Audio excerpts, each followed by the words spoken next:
single mom was rejected for bringing her child to the interview until the Millionaire CEO walked in. Hello everyone. Before we begin today's story, I have a small favor to ask. Please hit subscribe and turn on the notification bell so you never miss our channel's new videos.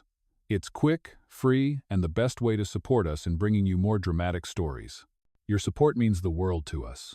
Where are you watching from? Drop your city or country in the comments below. Thank you very much. The lobby of Carter Enterprises gleamed with glass and steel, the kind of place that smelled of money and polished ambition. Sarah Clark tightened her grip on her son's small hand as they stepped inside. Eli's sneakers squeaked softly on the marble floor. Her breath caught. She had dreamed of this interview for weeks. It was not just a job, it was a chance to build a life again. But the receptionist's smile vanished the moment she saw the child. "I am sorry, ma'am. Children are not allowed in the waiting area." Sarah's voice trembled. "I could not find a sitter. Please, I will keep him quiet." The woman's tone hardened. "That is unprofessional. You cannot expect to be taken seriously when you show up like this." People turned. The tapping of keyboards slowed. Eli pressed closer to his mother's leg, clutching his small blue crayon. Sarah forced a smile, the kind that hides fear.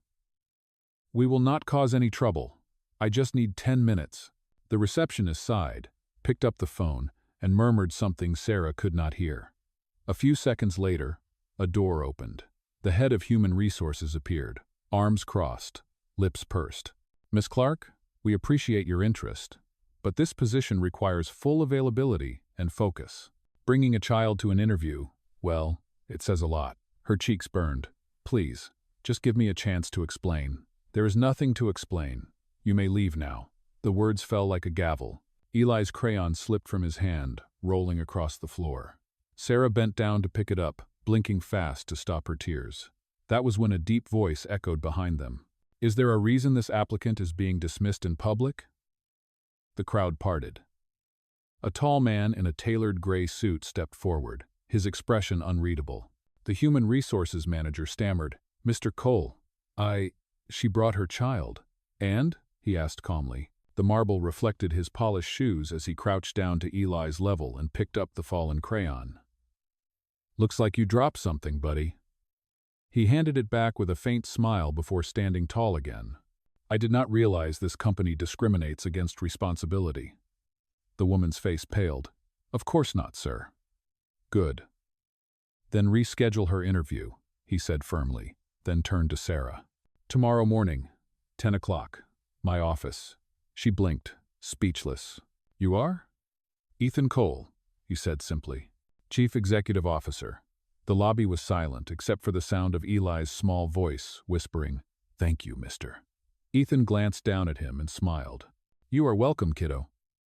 Then he walked away, leaving behind a hush that felt heavier than any applause.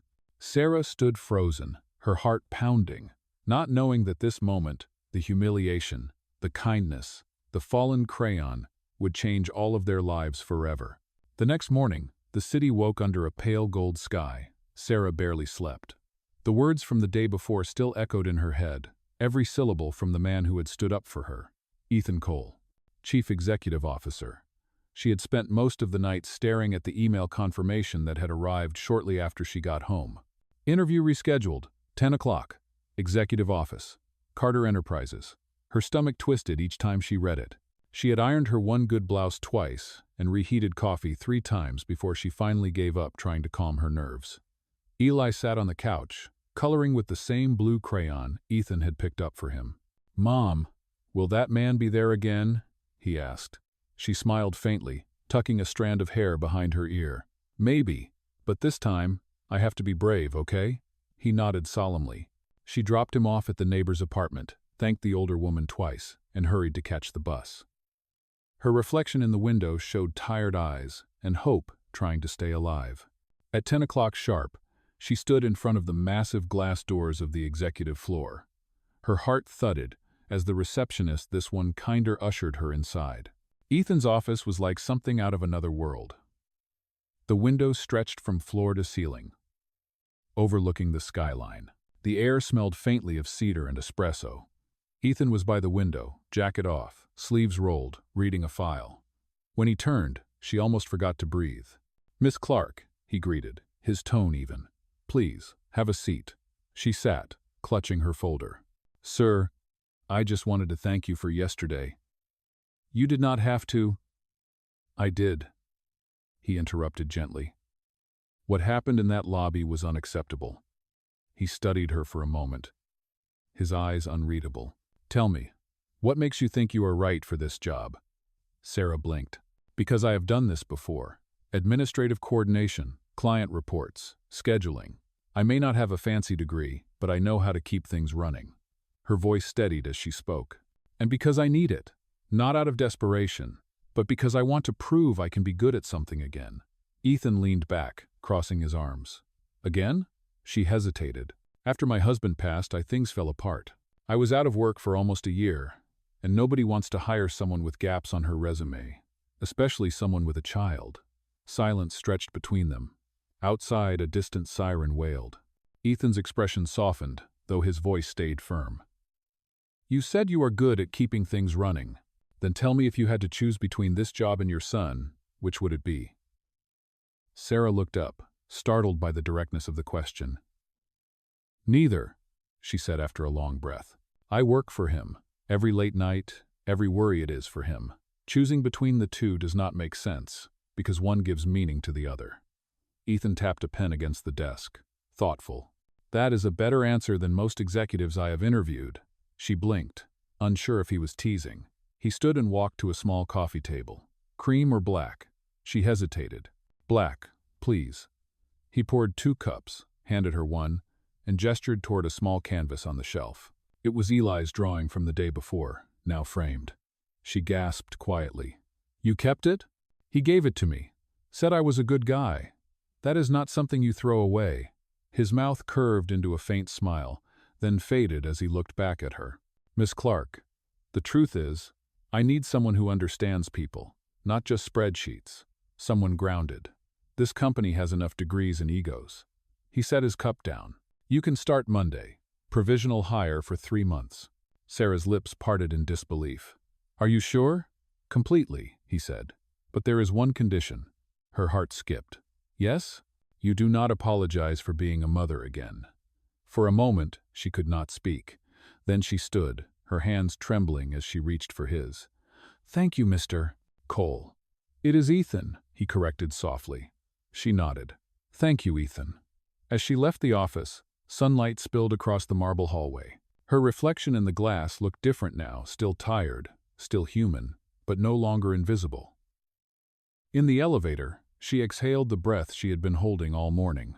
When she picked Eli up that afternoon, he ran to her with open arms. "Mom, did you get the job?" She crouched, smiling through tears. "I think so, sweetheart." He held up a new picture he had drawn with the same blue crayon. "This is you at work, and that is the nice man with the tie." She laughed softly. "Yes, that is him." She hung the drawing on their fridge that evening, next to unpaid bills and grocery lists, but it made the room feel brighter. Somewhere across the city, Ethan stood by his office window, the framed picture still in view. He did not know why he kept glancing at it, only that something about the woman who refused to give up had unsettled the quiet order of his life. And for the first time in a very long time, he did not mind. Monday arrived with the kind of nervous energy that makes the air feel sharper. Sarah woke before sunrise, packing Eli's lunch and double-checking her notes for orientation. She still could not quite believe she was walking into Carter Enterprises again, this time as an employee. She kissed Eli's forehead before dropping him off at Mrs. Parker's apartment down the hall. The older woman gave her an encouraging nod. "Go show them what you are made of, sweetheart." Sarah smiled, clutching the worn strap of her bag, and stepped into the morning chill. By 8 o'clock, she stood in front of the towering glass building, her reflection merging with the city skyline behind her. Inside, the air hummed with the rhythm of coffee machines, heels on tile, and muted phone calls. The receptionist, different from the one who had humiliated her, welcomed her with a polite smile and handed her a visitor badge. "Orientation is on the 12th floor. Mr. Cole mentioned you should check in with him afterward." Her heart skipped. She thanked her and headed for the elevator, the numbers glowing softly as she rose. On the 12th floor, A woman with a sharp bob introduced herself as Denise from Human Resources. "Welcome aboard, Miss Clark. I see you have already made quite an impression." Sarah managed a nervous laugh. "I hope a good one." Denise smiled thinly, but her eyes flickered with something else. "We will see." The next few hours blurred into introductions, policies, and digital forms. Sarah took notes carefully, nodding as she learned about project workflows and communication chains. When lunchtime came, she found a quiet corner of the cafeteria with her packed sandwich.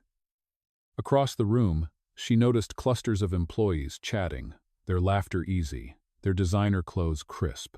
She looked down at her thrift store blouse and sighed. Then a familiar voice startled her. "Is this seat taken?" She turned to see Ethan Cole, holding a cup of coffee and a tray, with nothing but an apple. "Mr. Cole, I mean Ethan, of course not." He sat across from her, loosening his tie slightly. "I figured I should check if my new hire survived her first morning." She smiled, unsure how to act around him outside the office. "Barely, but I am learning fast." "Good," he said. "Do not let them intimidate you. Most of them were terrified on their first day too, they just hide it better." His tone was calm but kind, and she felt some of her tension fade. Before she could reply, a few employees nearby fell silent, watching them curiously. One woman whispered something behind her hand, and Sarah's stomach tightened. Ethan noticed. "Ignore them," he said quietly. "People always talk when they do not understand something." She nodded, grateful but still uneasy. When lunch ended, he stood and added, "See you in the afternoon meeting. You will shadow me for a client call." As he walked away, she heard one of the women mutter, "No wonder she got hired so fast." The words stung, but Sarah kept her head high. That afternoon, she followed Ethan into a glass-walled conference room. The city glimmered below as he briefed her on the client presentation. His focus was sharp, his voice steady, and Sarah found herself admiring how he commanded the room without raising his tone. When the meeting ended, he turned to her. "Good observations. You caught that the client's timeline was unrealistic. Most assistants would have stayed quiet." "I was a coordinator before," she said softly. "Old habits die hard." He smiled faintly. "Keep those habits. They are what will set you apart." Later, as she was packing up her things, Denise reappeared, her expression unreadable. "Miss Clark, a word?" Sarah followed her to a small office. "I just want to remind you," Denise began, "that professionalism is key here.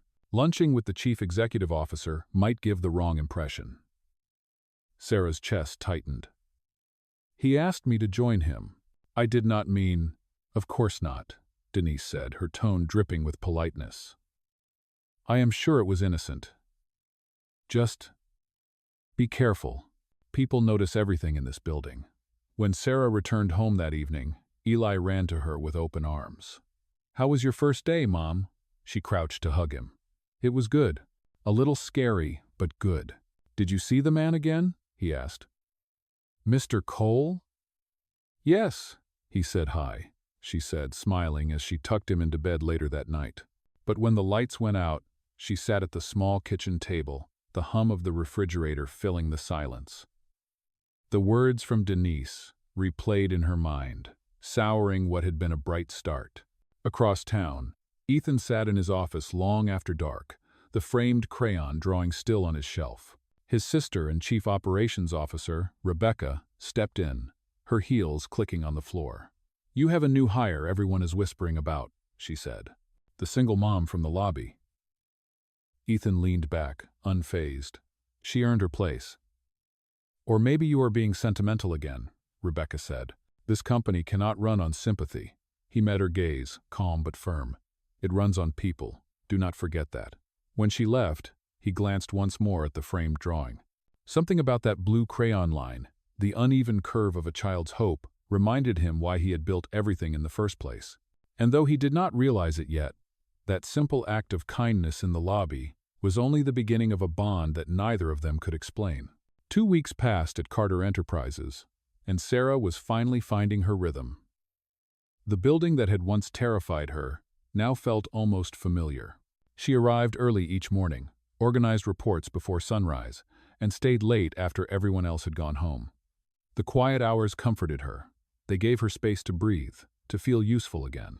Her cubicle overlooked the skyline, and she often caught herself glancing toward the corner office, where Ethan Cole worked behind the glass. She never meant to look too long, but something about his calm focus drew her in. He was never loud, never showy, but when he spoke, the room listened. Rumors about her lunch with him had not faded, though. Some whispered that she had connections. Others assumed she had manipulated her way in. She ignored them, choosing instead to drown the noise in work. Every night, she returned home to Eli, who waited with drawings and stories about school. Those evenings grounded her, reminding her why she fought so hard. One Thursday morning, Ethan called her into his office. "You are handling the projects well," he said, scanning a file. "I have been considering assigning you to a new client portfolio." "Thank you," she said, trying to hide her nerves. "I will do my best." He looked up. "You already are." There was something gentle in his tone, but before she could reply, the door opened. Rebecca Cole entered, holding a tablet and an air of authority that seemed to fill the room. "Ethan," she said briskly, "the board wants the quarterly presentation advanced by 1 week, and we have to address the perception issues." Her eyes flicked briefly toward Sarah. "Some staff are questioning why a new assistant reports directly to the chief executive officer." Sarah froze. Ethan's voice stayed calm, but cold.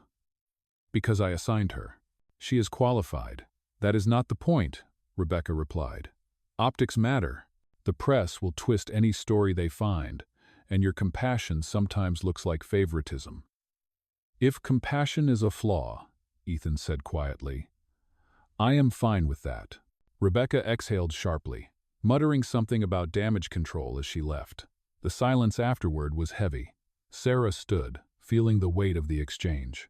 "I did not mean to cause trouble." "You did not," he interrupted. "You just did your job." He paused, watching her fidget with the edge of her notebook. "Let me ask you something. Do you regret standing up for yourself that day in the lobby?" "No," she said softly.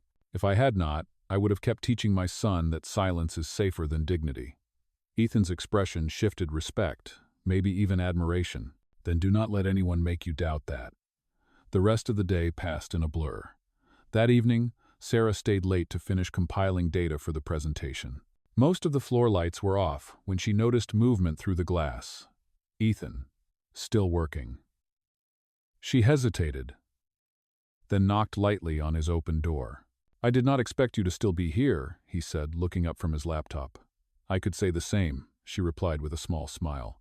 "I wanted to make sure the report for the logistics client was ready." "Let me see," he said, gesturing for her to come closer. She handed him the folder. As he reviewed it, she noticed a framed photo on his desk, a woman and a young boy with the same blue eyes as his. "Your family?" she asked softly. His hand froze on the page for a brief second. "My mother and me," he said finally. "She passed when I was 17. She was a housekeeper. Used to bring me to work when she could not afford childcare. Got fired for it once." The words hit Sarah hard. "I am sorry." "Do not be," he said quietly. "She taught me more about strength than anyone else." Their eyes met, and something unspoken passed between them, an understanding born from shared struggle. Then, as if realizing the intimacy of the moment, Ethan cleared his throat. "You should head home. Your son needs his mom rested." "And you?" she asked. "Do you ever rest?" He smiled faintly. "Not often." As she gathered her things and turned to leave, he called after her. "Sarah." She stopped. "You are doing great work." She nodded, her throat tight. "Thank you, Ethan." When she stepped outside, the city lights flickered like stars. The bus ride home felt quieter than usual, but her mind replayed every word, every glance. The next morning, a small envelope waited on her desk. Inside was a simple note in Ethan's handwriting. "Excellent analysis on the logistics client. Keep trusting your instincts." Tucked behind the note was a second drawing Eli's.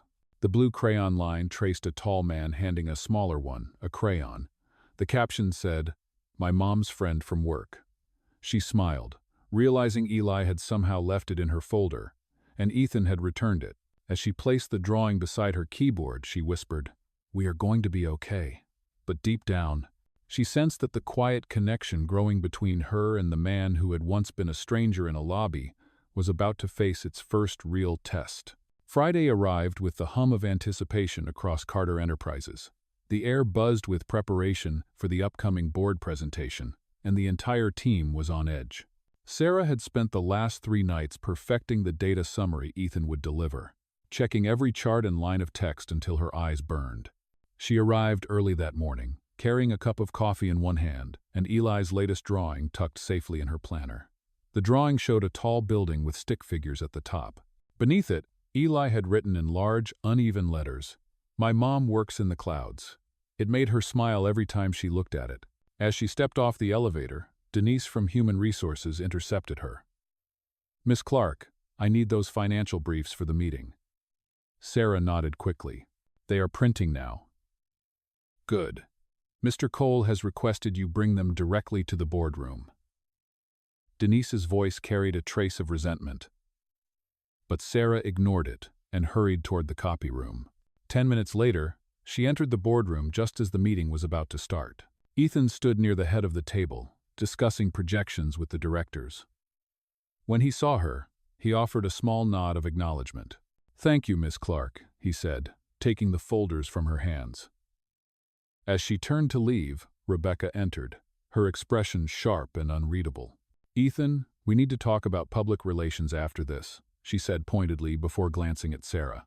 "Make sure all internal staff memos are cleared through me."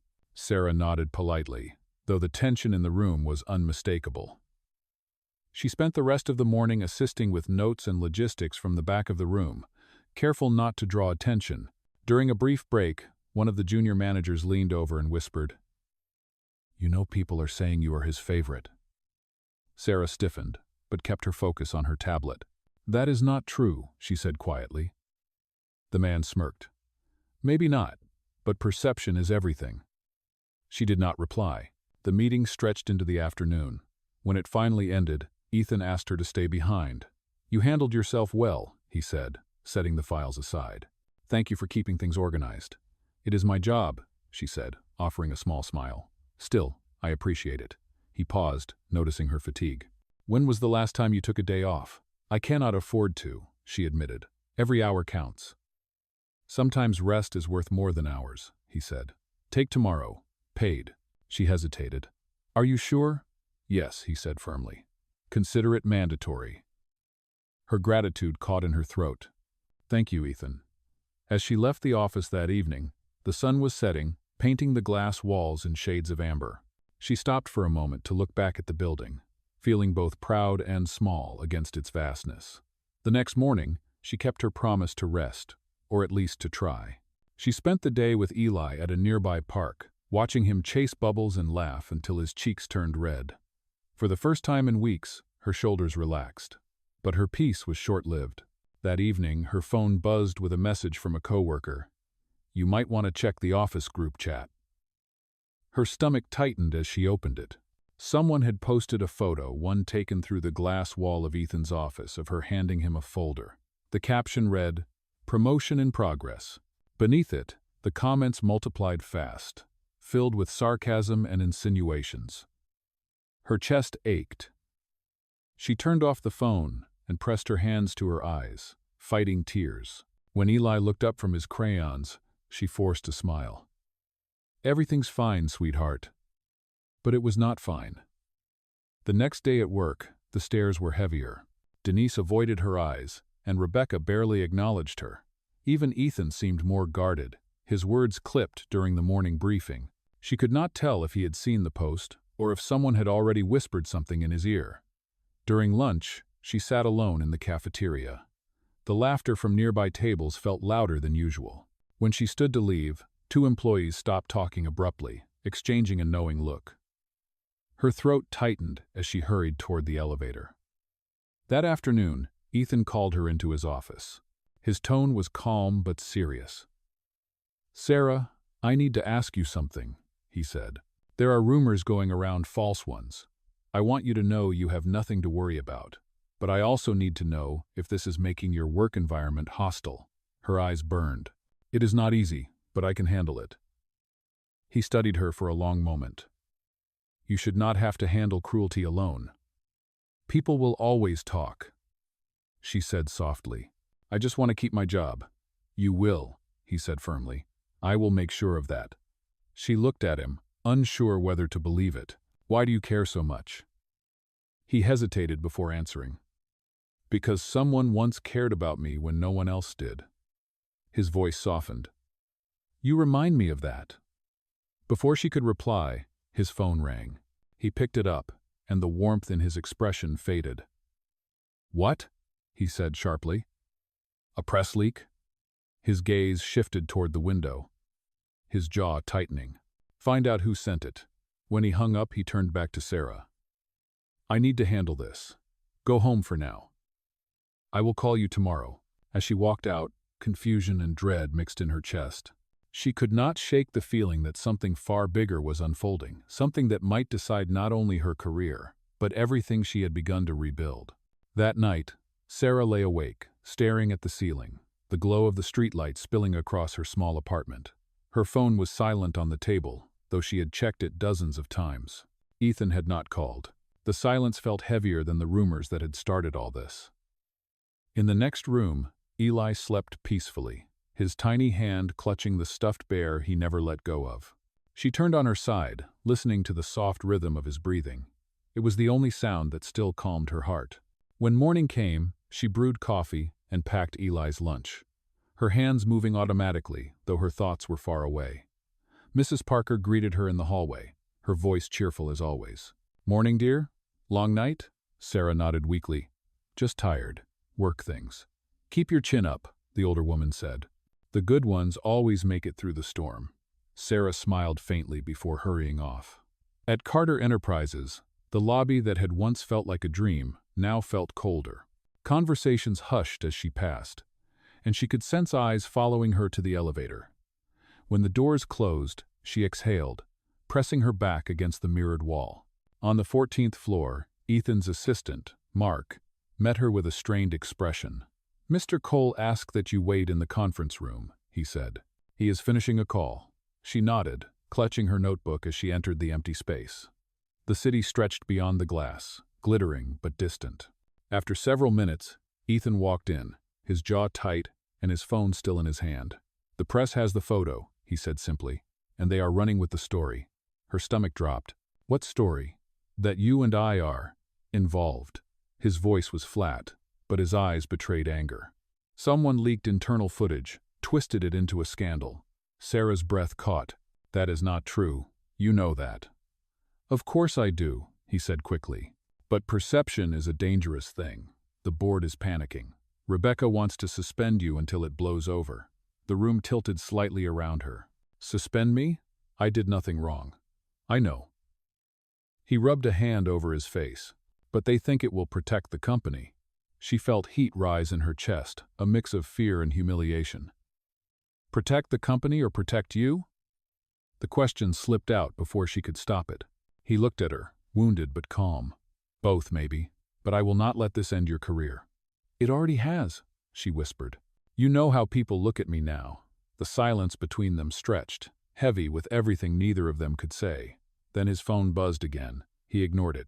Give me 24 hours, he said. I will fix this. How? She asked. By telling the truth, that you earned your place. He paused, his tone softening. And that you deserve better than how this company has treated you. She wanted to believe him, but the ache in her chest said otherwise. I just need to work, she said quietly. That is all I ever wanted. And you will, he said, his voice steady. Trust me. But trust was hard when her whole world had been built on fragile hope. By the time she returned to her desk, Denise was already waiting. Miss Clark, she said formally, holding a folded paper. Effective immediately, you were placed on administrative leave, pending internal review. Sarah took the letter with trembling hands. This is a mistake. Maybe, Denise said coolly. But rules are rules. As Sarah gathered her things, the office felt too bright, too quiet. No one met her eyes. The elevator ride down was long and suffocating. Outside, the spring air felt colder than winter. She walked without thinking, her heels clicking on the pavement, until she reached the small park where she often took Eli.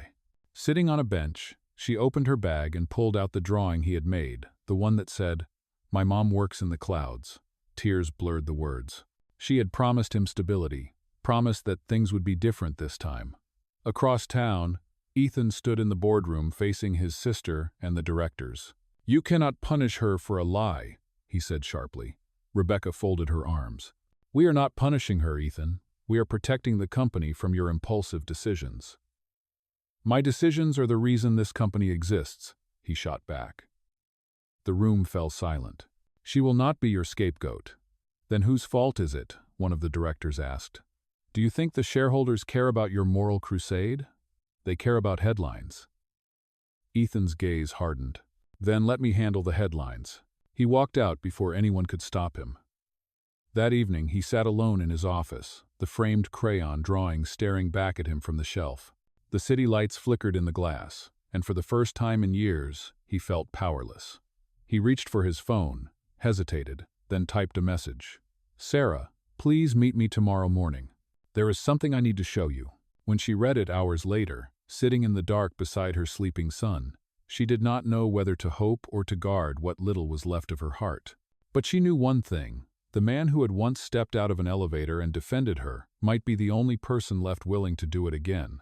The next morning, the city woke beneath a gray sky that mirrored Sarah's mood. She dressed quietly, careful not to wake Eli, and slipped a note beside his breakfast plate that read, "Mom will be back soon. Be good for Mrs. Parker." She carried the folded message from Ethan in her coat pocket, reading it again as she rode the bus downtown. "Please meet me tomorrow morning. There is something I need to show you." She was not sure what it meant, but something in his tone, measured, almost vulnerable, had made her go. When she arrived at Carter Enterprises, security guards gave her hesitant looks but did not stop her. Ethan was waiting in the lobby, wearing a charcoal suit and an expression that suggested he had not slept either. "Thank you for coming," he said quietly. "I was not sure you would." "Neither was I," she replied. "What is this about, Ethan?" He motioned toward the elevators. "It will be easier if I show you." The elevator ride was silent, but she noticed the tension in his shoulders. On the 21st floor, he led her through a corridor she had never seen before, a section of the building still under renovation. When he opened the door at the end, she froze. Inside was a modest but bright office space filled with art supplies, children's drawings, and a sign that read, "Second Chance Project." "What is this?" she asked. "It is something I started a few years ago," he said, walking toward the windows. "A program that helps single parents who lost jobs due to bias or circumstance. My mother inspired it. It was supposed to launch this year, but the board shelved it, claiming it was not profitable enough." He turned to her. "I wanted you to see it because you are the reason I am bringing it back." "Ethan, I do not understand. The story that broke yesterday, it is out of context, but it gives us an opportunity. If we address it honestly, we can turn it into something bigger, something that helps people instead of destroying reputations." She blinked. "You want to use the scandal?" "Not use," he said. "Redirect it. If the public wants a story about a single mother and a CEO, then they will get one, a true one, about respect, redemption, and second chances." "That sounds noble," she said, "but the board will not agree." "They will not have a choice," he said. "I am the majority shareholder." His tone was steady, but she could see the fatigue in his eyes. "I am tired of building things that only benefit people who already have everything. My mother deserved better." "You deserve better." Her throat tightened. "You are risking your career for me." "No," he said softly. "For what is right." They stood there for a long moment, surrounded by quiet and the faint smell of fresh paint. Then his phone buzzed again. He glanced at the screen, and his expression darkened. "The media is outside." "Someone leaked that you are here." "What?" she whispered. "How?" "Rebecca.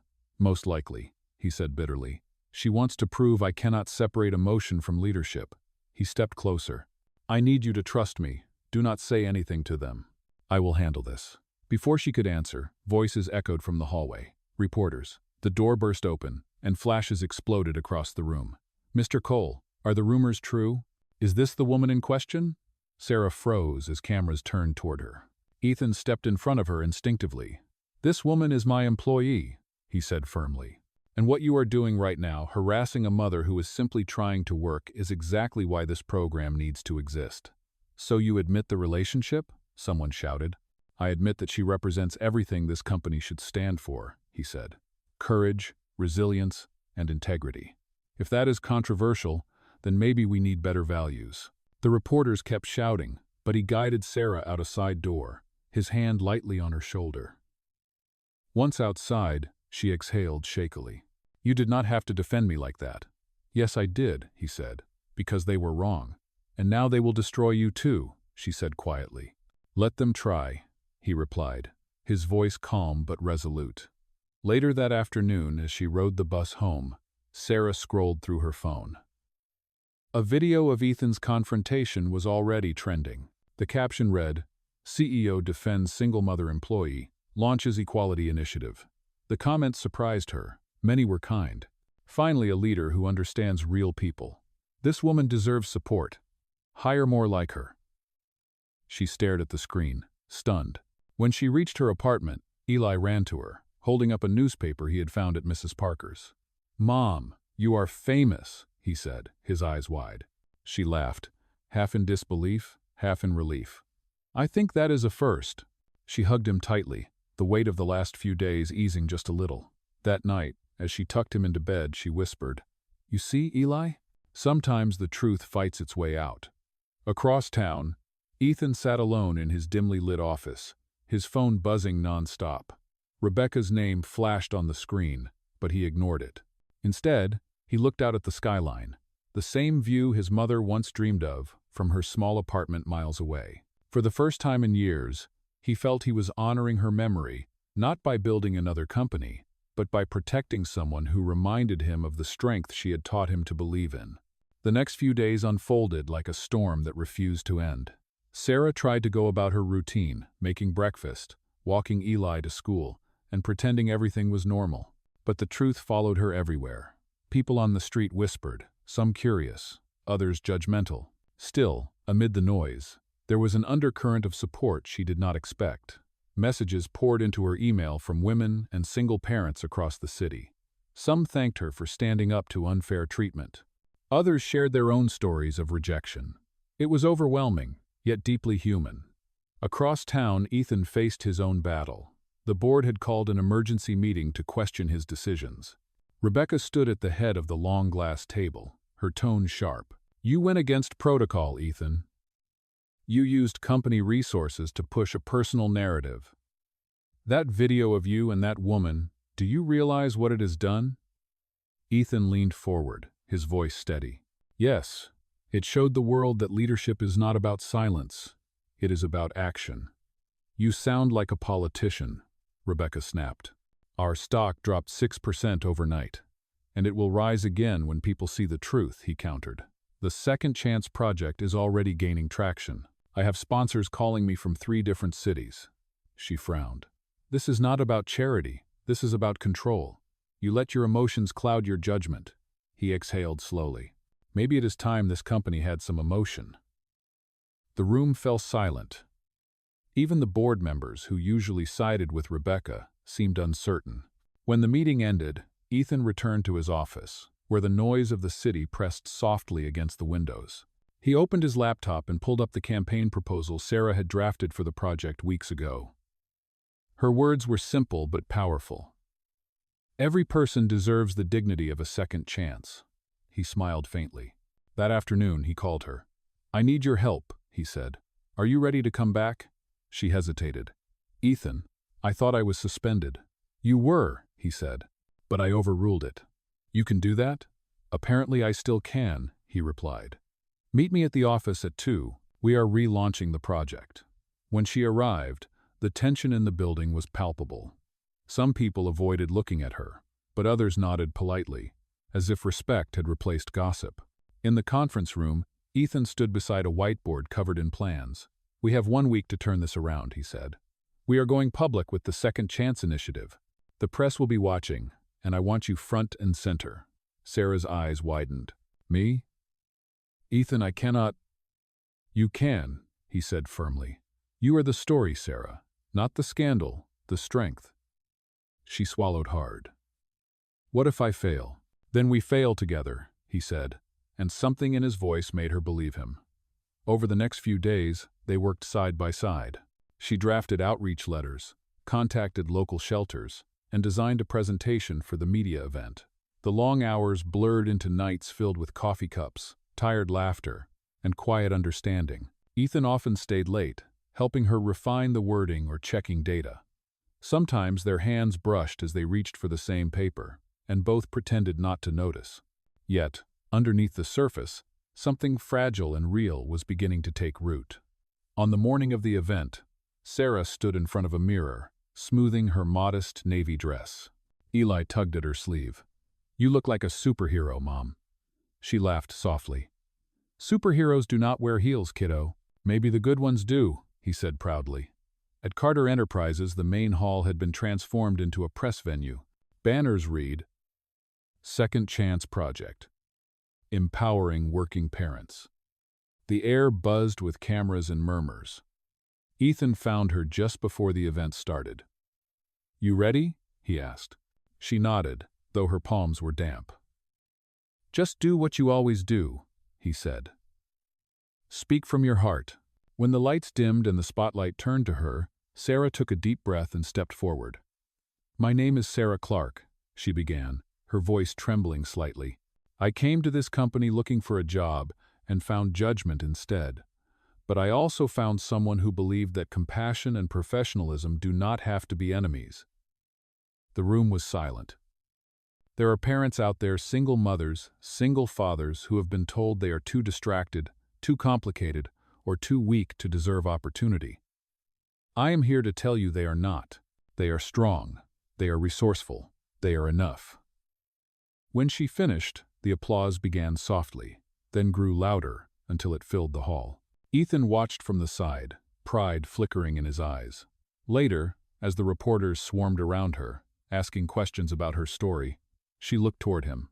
For the first time, she did not feel small under the weight of his gaze. She felt equal. That evening, when she returned home, Eli ran into her arms. How did it go, Mom? She smiled through tears. We did it, sweetheart. Across town, Ethan sat in his office, watching the replay of her speech on his computer. The world was already reacting. News outlets praised her authenticity, and social media buzzed with hashtags supporting working parents. He leaned back, exhaustion mingling with quiet satisfaction. For the first time in a long while, Ethan Cole felt that the empire he had built was finally standing for something that mattered. The week after the launch of the Second Chance Project felt like the first breath after a long storm. The public's response was overwhelming. Applications for the program poured in from across the country, and letters of support arrived daily. Sarah had gone from being the subject of a scandal to a symbol of resilience. Yet fame was never what she wanted. Each morning, she still packed Eli's lunch, still caught the same early bus, still said good morning to the security guards in the lobby. But now people smiled back. Even the whispers in the office had quieted into admiration. One afternoon, as she walked past the break room, she overheard two employees talking. That woman, Sarah Clark, she changed the way people look at this place, one said. Yeah, the other replied. Maybe Cole was right all along. She smiled quietly and kept walking. That evening, Ethan called her into his office. The sunset cast the room in gold, and the city glimmered beyond the glass. You have had quite a week, he said. How does it feel to be the face of change? She laughed softly. Strange. I never thought my mistakes, or what people thought were mistakes, would help anyone. They were not mistakes, he said. They were moments of courage. She met his gaze. You make it sound poetic.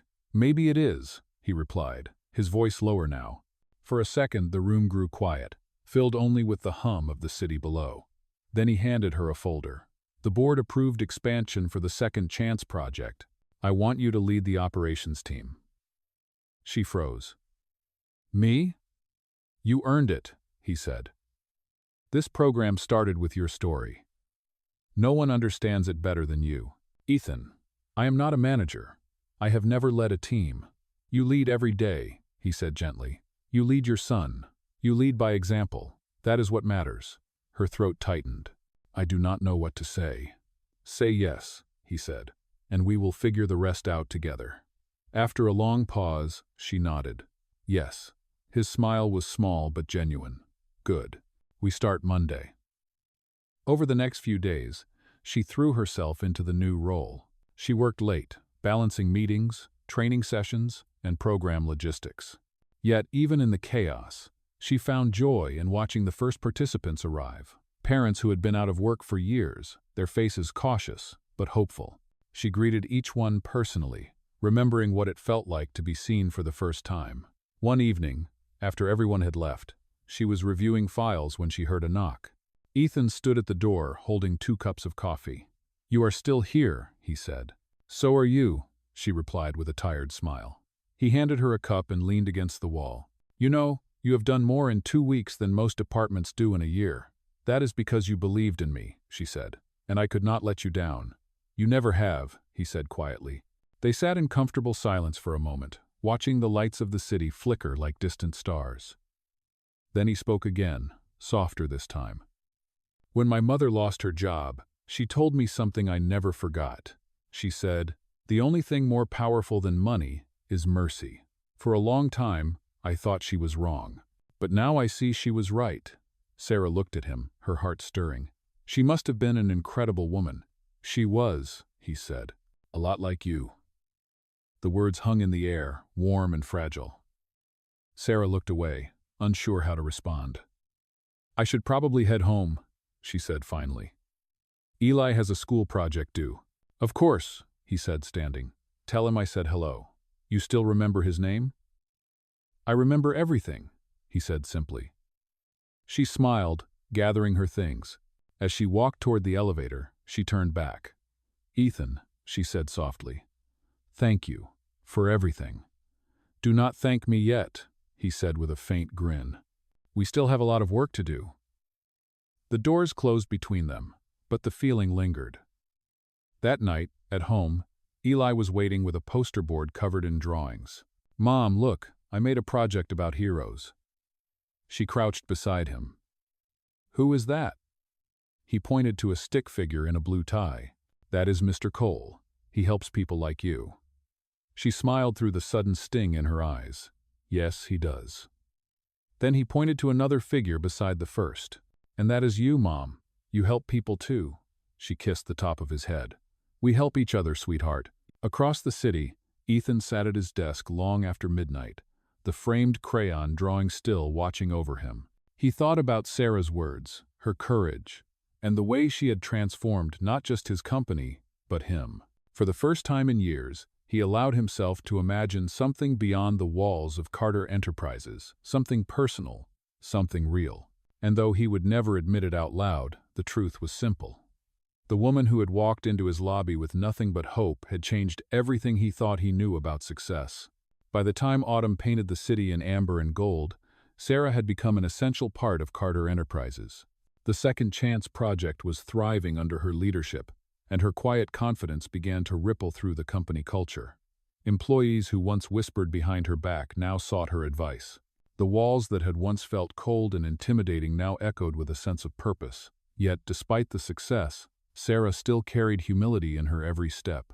Each morning, she stopped at the same cafe for 2 cups of coffee, one for herself, one for Ethan. It had become their small ritual, an unspoken routine that anchored their long days. On one particular morning, as she entered his office, she found him staring out the window, lost in thought. "You did not have to get me coffee every day," he said without turning. "I know," she replied, setting it on his desk.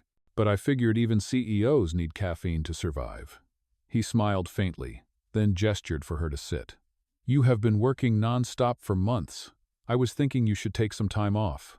"And do what?" she asked, amused. "Sleep?" "That would be a start," he said. Then his tone softened.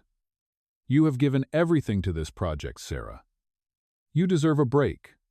She hesitated. "If I stop, it feels like everything might fall apart." "That is the thing about good leaders," he said. "They build something that keeps going even when they step away." Their eyes met, and for a brief moment, neither spoke. There was something unspoken in the air, something fragile but undeniable. Before either could say more, his office phone rang. He sighed, picking it up. Cole. His expression shifted quickly from calm to sharp focus. What do you mean legal issues? From who? Sarah watched as the color drained from his face. When he hung up, she stood. Ethan, what is it? It is a lawsuit, he said quietly. From one of the former executives. He is claiming I misused company funds to launch the Second Chance project. That is absurd, she said. Everything is documented. It does not matter, he said. They are using it to attack credibility. If they succeed, the project could be shut down. Can they really do that? They can try, he said grimly. Over the next few days, tension gripped the building. Lawyers filled the conference rooms, and Rebecca returned from a business trip with fury in her eyes. I warned you, she said to Ethan in front of the board. You made this personal, and now they will tear it apart. They can try, he replied calmly, though his jaw was tight. We have nothing to hide, she scoffed. Nothing except a history of letting emotion dictate your decisions. Sarah stood in the doorway, listening. Every instinct told her to step forward, but she stayed still. When the meeting ended, Ethan found her waiting in the hall. You heard, he said. She nodded. Let me help. You already have enough to carry, he said. I cannot let them drag you into this.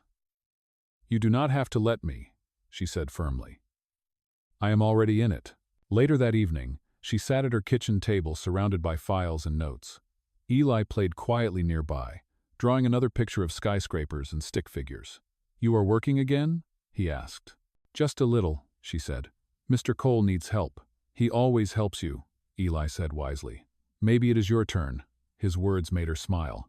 The next morning, she marched into Ethan's office with a folder in hand. You said the lawsuit was based on misuse of funds, she began. But every donation to the project went through the transparency portal I created. It is all time-stamped and verified. He looked up, surprised. You kept copies? I kept everything, she said, setting the folder on his desk. If they want proof, we will give them proof. He flipped through the pages, his expression softening into admiration. You just saved us weeks of work. You taught me to be thorough, she said with a small smile. He met her eyes, gratitude clear in his gaze. Sarah, I do not know what I would do without you. You would manage, she said, but I am glad you do not have to. For the next several days, they worked side by side again, reviewing records, coordinating with attorneys, and preparing statements. Late one night, as the building grew quiet, Ethan leaned back in his chair. You know, he said, for someone who was never supposed to be here, you have become the heartbeat of this company.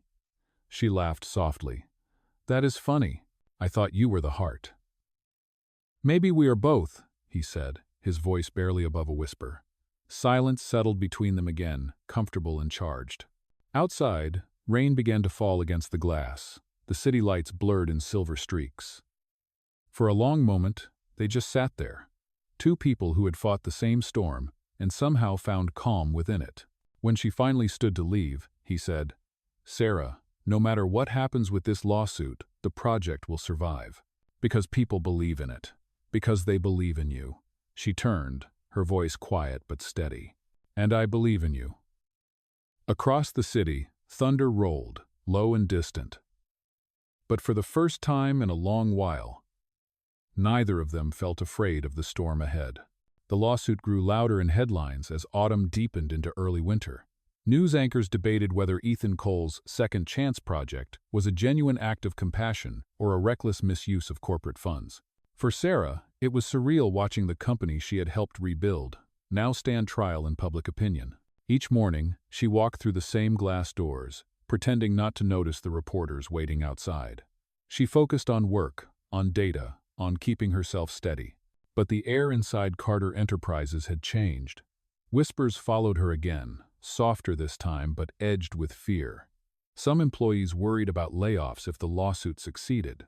Others avoided eye contact altogether. One evening, as Sarah prepared to leave, she found Ethan still in his office, sleeves rolled up, papers scattered across his desk. The light from the city framed him in silver. You should go home, she said gently. You have been here since dawn. So have you, he replied. At least I have better coffee.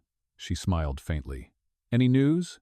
The hearing is next week, he said, leaning back. Their lawyers are claiming the project diverted funds from investor returns. It is nonsense, but it sounds dangerous when they say it on television. You will prove them wrong, she said. We will, he corrected. Then he looked up at her, his expression softening. How are you holding up? I am fine, she said automatically, but the exhaustion in her eyes betrayed her. Sarah, he said quietly, you do not have to pretend around me. She hesitated before admitting. I am scared, Ethan. Not for me, for everyone we are helping. If the project ends, those people lose everything. That will not happen, he said, his tone firm but kind. You have my word. Later that night, after she tucked Eli into bed, she sat on the couch watching a news segment replay Ethan's speech about integrity and leadership. The host called it idealistic, but the comments scrolling beneath told another story. Finally, a CEO with a heart, standing up for working parents about time. That woman's story gave me hope. Sarah smiled faintly, realizing that for every critic, there were countless people quietly cheering them on. The next morning, she arrived at work to find the atmosphere tense again. Rebecca was waiting near Ethan's office, arms crossed. You have made quite the impression, she said curtly. If this lawsuit goes south, the board will look for someone to blame. Do not think your good intentions will protect you. I am not here for protection, Sarah replied evenly. I am here to help fix what matters. Rebecca studied her for a moment before saying, My brother listens to you more than anyone. Be careful with that kind of influence. Sarah met her gaze calmly. Maybe he just listens to reason. Rebecca's eyes narrowed before she walked away. Later that day, Ethan gathered the core team in the conference room. We will present everything transparently, he said. No legal jargon, no deflection, just facts. And Sarah, I want you to be there. She blinked. Me? You are the face of the project, he said. No one can tell its story better than you. Ethan, this is a legal hearing. I am not. You are the truth behind it, he interrupted. And the truth matters. When the day of the hearing arrived, the courtroom was filled with reporters and cameras. Sarah sat behind Ethan, her heart pounding, as the opposing counsel painted the project as a publicity stunt built on emotional manipulation. When it was Ethan's turn, he stood calmly, his voice steady but strong. This company has always been about innovation, he said. Innovation is not just technology, it is humanity. The Second Chance project was not a misuse of funds.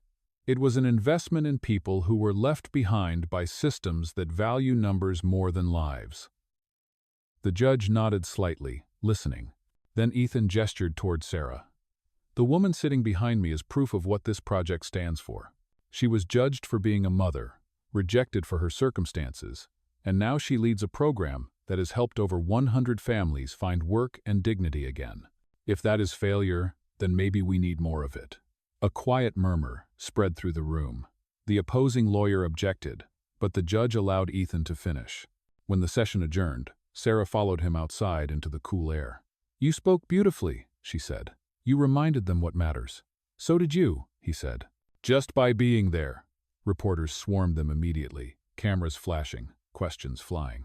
Mr. Cole, is your relationship with Miss Clark more than professional? Ethan turned to face them squarely. Our relationship is based on respect, he said. She is one of the most capable people I have ever worked with. That is the only truth worth printing. As security led them toward the car, Sarah looked up at him. You did not have to defend me again. Yes, I did, he said softly, because the world keeps asking the wrong questions. Back at the office, the employees applauded as they entered. For the first time in weeks, the tension eased. But late that night, when Sarah was home reading Eli a bedtime story, her phone buzzed with a message from Ethan. We did the right thing today. No matter the outcome, I am proud of you. She stared at the words for a long moment before typing back. I am proud of you too. Across the city, he read her reply, the faintest smile touching his lips. Outside his window, the snow began to fall, quiet and slow, like a promise that the worst might finally be over. The following week brought a calm that felt almost unreal. The tension that had gripped Carter Enterprises began to fade as word spread that the judge had postponed the ruling to allow for further review. For Ethan and Sarah, It meant a brief pause, a moment to breathe before whatever came next. Outside, the city shimmered with winter lights, the streets filled with people carrying holiday gifts, laughter echoing in the cold air.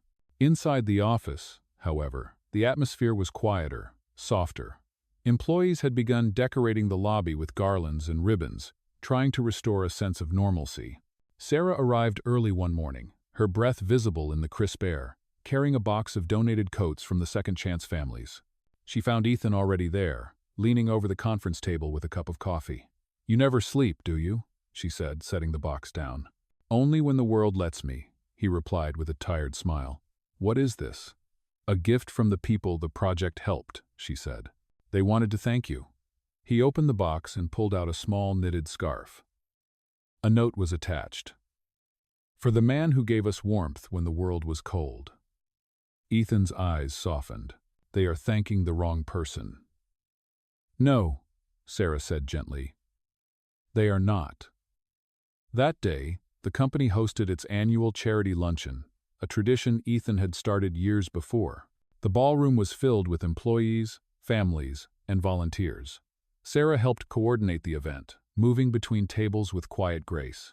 She noticed how different the energy felt this year, less about luxury, more about community.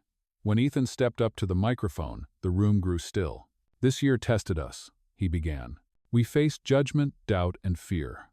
But we also discovered something greater: faith. Faith in each other, in purpose, in second chances."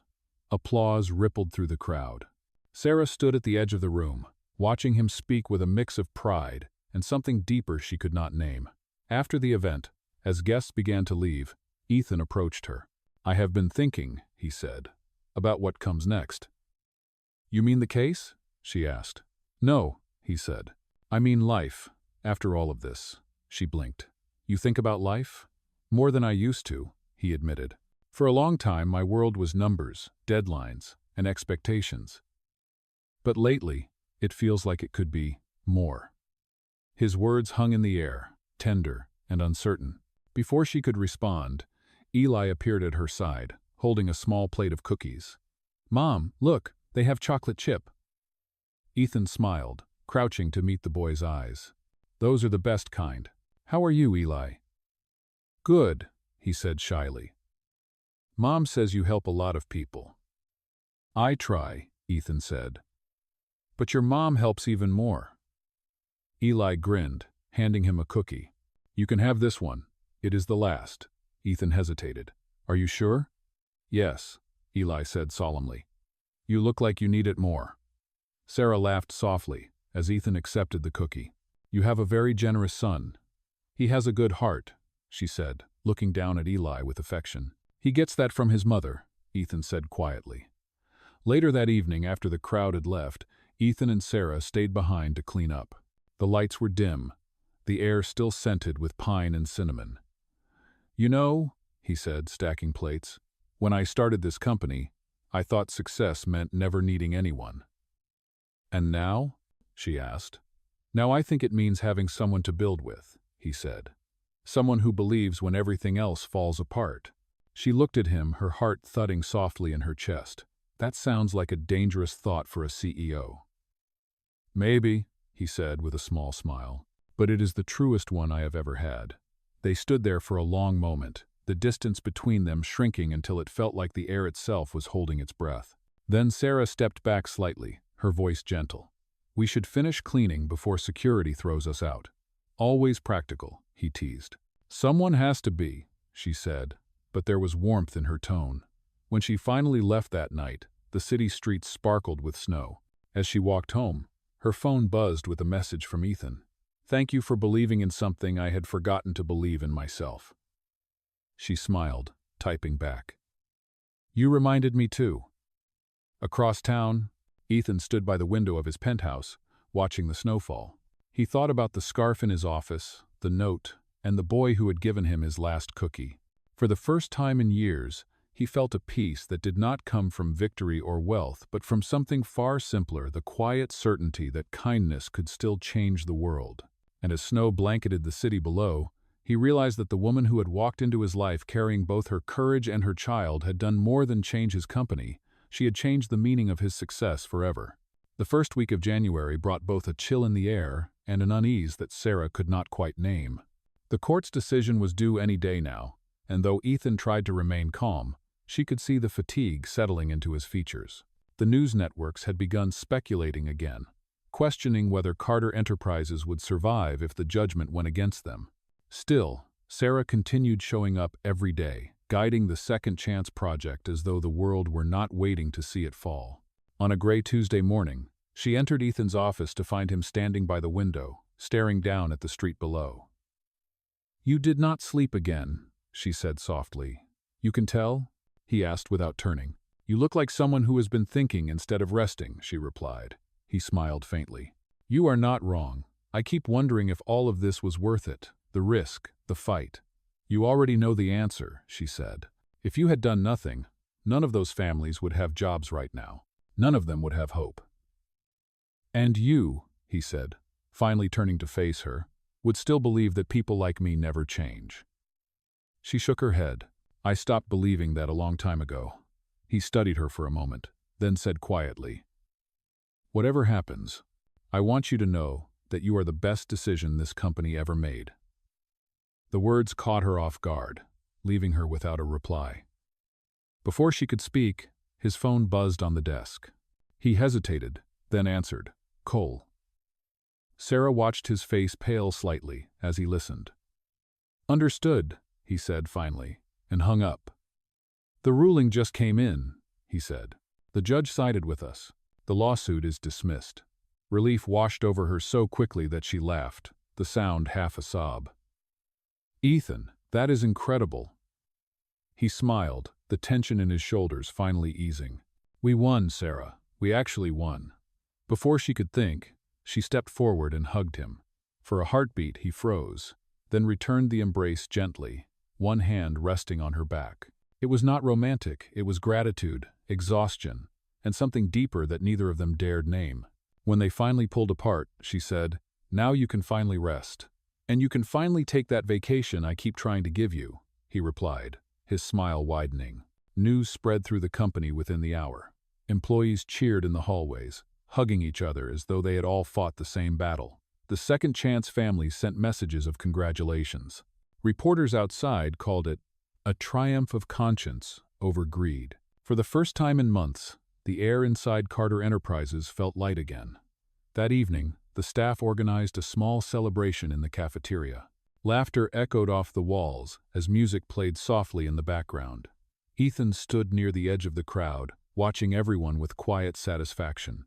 When Sarah approached, holding 2 cups of sparkling cider, he took one and said, "I do not think I have ever seen this place so alive." "They needed this," she said.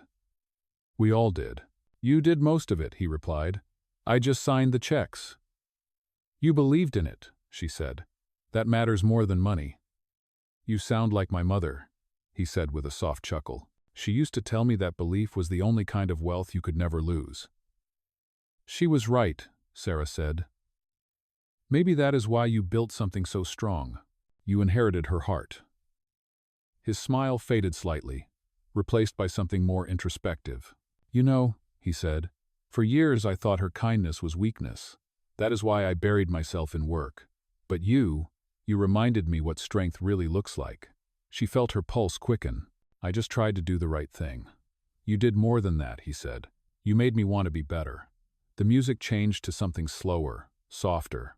Around them, people were laughing, talking, oblivious to the quiet shift between them. Ethan extended his hand. "Dance with me," he said. She hesitated. "Here? In the middle of the office?" "Why not?" he said with a smile. "We have earned it." She laughed nervously. But when he took her hand, she did not pull away. They moved slowly, awkwardly at first, then more easily as the song went on. For a few minutes, the chaos of the past year melted away, replaced by something simple, 2 people sharing a moment that neither had expected. When the song ended, she stepped back, her cheeks warm. "I should probably go before Eli falls asleep waiting for me." "Tell him I said goodnight," Ethan said, "and thank you for sharing your mom with the rest of us." She smiled, touched by the words. As she left the building, Snow began to fall again, soft and silent. She tilted her face upward, letting the cold flakes melt on her skin. Across the city, in an apartment lit by the soft glow of a small lamp, Eli was drawing another picture, this time of 3 figures standing beneath falling snow. When Sarah tucked him into bed, he showed it to her. "That is you," he said, pointing to the tallest figure. "And that is me." "And who is that?" she asked, pointing to the third. "That is Mr. Cole," he said, "because you said he helps people, and I think he needs a family too." Her throat tightened as she looked at the simple lines of the drawing. "Maybe you are right, sweetheart," she whispered, kissing his forehead. Across town, Ethan sat in his quiet apartment, looking at the city lights and thinking about the woman and the child who had somehow turned his empire into something that finally felt like home. The new year brought quiet victories to Carter Enterprises, but beneath the calm surface, something else began to stir. With the lawsuit behind them, the company was stronger than ever, and the Second Chance project continued to grow, now reaching branches in 3 different states. Sarah had become the public voice of the program, often invited to speak at schools, nonprofits, and even local government events. Ethan watched with quiet pride as she handled each appearance with grace, never seeking attention but earning respect wherever she went. Yet as success grew, so did attention, and not all of it was kind. One cold January morning, Sarah arrived at the office to find an envelope on her desk with no return address. Inside was a printed article headline, "Single mother turned corporate darling. How far will her story go?" Below it, an anonymous note read, "Be careful who you trust. Not everyone wants a fairy tale ending." She felt a chill as she read the words. That afternoon, she showed it to Ethan. His jaw tightened as he read. "Cowards," he muttered. "People hide behind paper when they are too afraid to face truth." "Maybe it is nothing," she said, trying to sound calm. "Just someone bored. Or someone threatened," he said. "But I will make sure security looks into it." "You do not have to do that," she said quickly. "I can handle a few words." He looked at her for a long moment. "You should not have to handle them alone." Days passed, and the incident faded into the background. But a strange tension began to build between them. Their friendship had grown deep, too deep, perhaps, for a world that always sought gossip. When they walked through the office, eyes followed. When they stayed late working, whispers spread. Ethan noticed but pretended not to care. Sarah noticed and tried not to let it show. One evening, after a long strategy meeting, they found themselves alone in the conference room, papers scattered across the table, city lights reflecting in the glass walls. "Do you ever miss it?" she asked suddenly. "Miss what?" "The peace. Before all of this. Before the headlines." He thought for a moment. "No," he said finally. "Because peace without purpose feels like emptiness. You gave this company purpose again." She smiled softly. "You always know the right thing to say." "No," he said, his voice lower now. "I just mean it." The air between them shifted, fragile but electric. Sarah looked away first. "I should get home," she said. "Eli has a spelling test tomorrow." "You always know the right excuse," he teased gently. She smiled, gathering her things. "Good night, Ethan." "Good night, Sarah." After she left, Ethan stood by the window, staring at her reflection disappearing into the elevator. He told himself it was respect, admiration, gratitude, but somewhere deep down, he knew it was more. A few days later, Rebecca appeared in his office, unannounced. "We need to talk," she said briskly. "About your assistant." Ethan frowned. "She is not my assistant anymore. She runs one of our largest programs." "Exactly my point," Rebecca said. "And she is too close to you. The board is talking again. They are worried about the optics." "The optics?" he repeated, irritation creeping into his tone. "Sarah Clark is the reason this company has a conscience. Without her, we would be another faceless corporation chasing profit." "You are letting sentiment cloud your judgment," Rebecca warned. "You always do." "And you are letting fear dictate yours," he replied coldly. She sighed, clearly frustrated. "Ethan, you are my brother, and I love you, but this woman, she is changing you." "Good," he said simply. "Because the man I was before her did not deserve this company or the people in it." Rebecca stared at him for a moment before walking out. That night, Sarah was at home helping Eli with his homework when her phone rang. It was Ethan. "Are you busy?" he asked. "A little," she said, glancing at Eli, who was humming softly while coloring. "Do you need something?" "Not need," he said. "Just company. I was thinking of grabbing dinner at that small diner on 5th Street, the one with the terrible coffee but great pie." She smiled. "You mean the one where you spilled coffee on your tie during our first meeting?" "Exactly," he said, laughing. "You remember." "How could I forget?" she said. There was a pause, then he added, "Join me?" She hesitated, looking at Eli. "I cannot tonight, but maybe another time." "Of course," he said softly.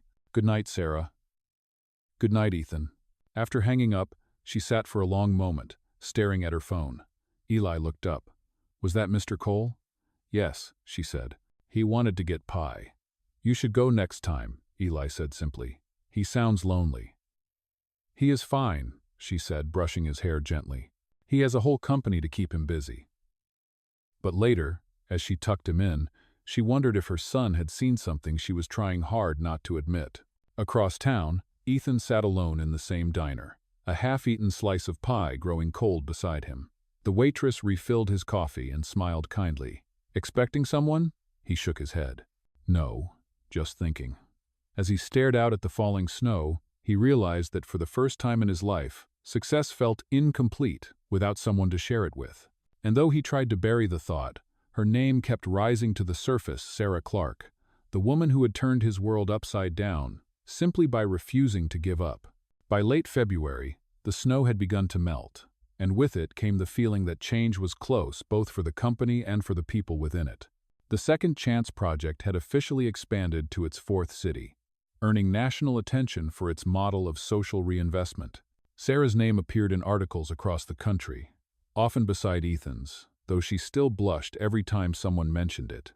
Fame, however, brought scrutiny. One morning, while preparing slides for an upcoming conference, she received an email from an unknown sender. The subject line read, "You think he is different, but he is not."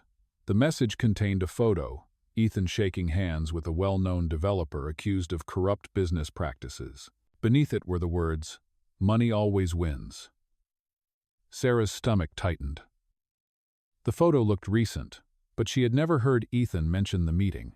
She tried to shake it off, convincing herself it was another attempt to stir trouble. Yet doubt whispered in the back of her mind. Later that afternoon, she walked into Ethan's office to deliver project updates. He was on the phone, his tone measured but tense. "I told you, the partnership terms have to prioritize community reinvestment," he said. "If you cannot agree to that, there is no deal." When he hung up, he sighed and rubbed his temples. "Rough call?" she asked. "You have no idea," he replied. "Some people still think profit is the only measure of progress." She hesitated before asking, "Were you meeting with Daniel Pierce this week?" His head snapped up. "How do you know about that?" "Someone sent me a photo," she said carefully. "It looked bad." His expression softened. "Sarah, that meeting was not what it seemed. Pierce offered funding, but I turned it down. I would never align this company with someone who exploits others." Relief flooded her chest, followed quickly by embarrassment. "I am sorry," she said. "I should not have assumed." "You did not assume," he said gently. "You asked. That is what trust looks like." Their eyes met for a brief, quiet moment before she nodded and turned back to work. Over the next few weeks, the rumor faded, replaced by bigger news. Ethan announced a new initiative that would provide job training for single parents nationwide, a plan inspired by Sarah's earlier proposal. When he revealed it at a press conference, he credited her by name. "Sarah Clark reminded me that leadership is not about authority, it is about accountability," he said. "This initiative exists because one woman refused to give up on the idea that every person deserves a fair chance." The applause that followed was thunderous. Watching from backstage, Sarah felt tears sting her eyes. She had worked so hard to prove herself, but in that moment, she realized she had already won something far greater than approval. She had earned respect. That evening, she returned home to find Eli waiting with a stack of newspaper clippings. "Mom, look," he said proudly. "You are famous again." She laughed, hugging him tightly. "I think I am just lucky." "Mr. Cole says you are brave," Eli said matter-of-factly. He told me you made everyone's life better. She paused, her heart swelling. He said that? He did, Eli said with a grin. He is nice. You should marry someone like him. Sarah smiled and kissed his forehead. Good night, little matchmaker. Later that night, she sat by the window, the city lights glowing below, and thought about Ethan's words, his steady belief in her, and the quiet connection they had built through struggle and trust.